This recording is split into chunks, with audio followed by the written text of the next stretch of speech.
Donald Trump is escalating in ways that should alarm every American. He's not just talking about law and order anymore. He's openly pushing the idea of jailing his political opponents and normalizing military control over U.S. cities. And now, disturbing new reports show exactly how far this has already gone. Yeah, Tanya and Terrell, all morning long, we've seen service members going in and out of these makeshift barracks behind me. It's really quite a large property here in Elwood, right off of this busy road here. Take a look. Orange barricades were also placed at the front gate this morning protectively, only allowing trucks in. Soldiers seen dressed in camouflage uniforms this morning, some carrying guns, walking in and out of trailers set up on this campus at the Army Reserve Training Center in the southwest suburb.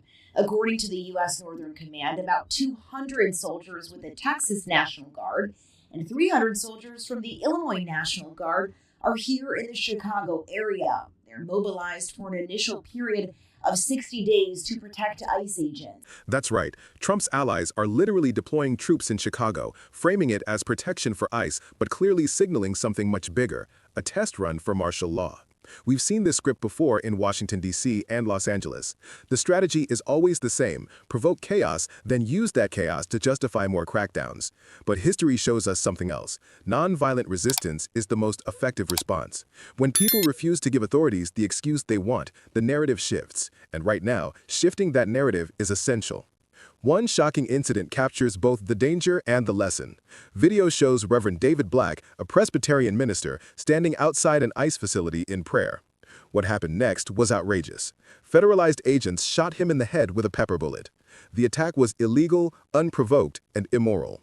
But here's the twist. It also exposed the weakness of Trump's so-called enforcers. By targeting a praying pastor, they revealed themselves as aggressors, not protectors. And now they may have handed their critics a powerful legal weapon. The Religious Freedom Restoration Act, often used by conservatives to shield discriminatory practices, is being turned against them. Reverend Black and others are suing, arguing that this attack violated their religious freedom.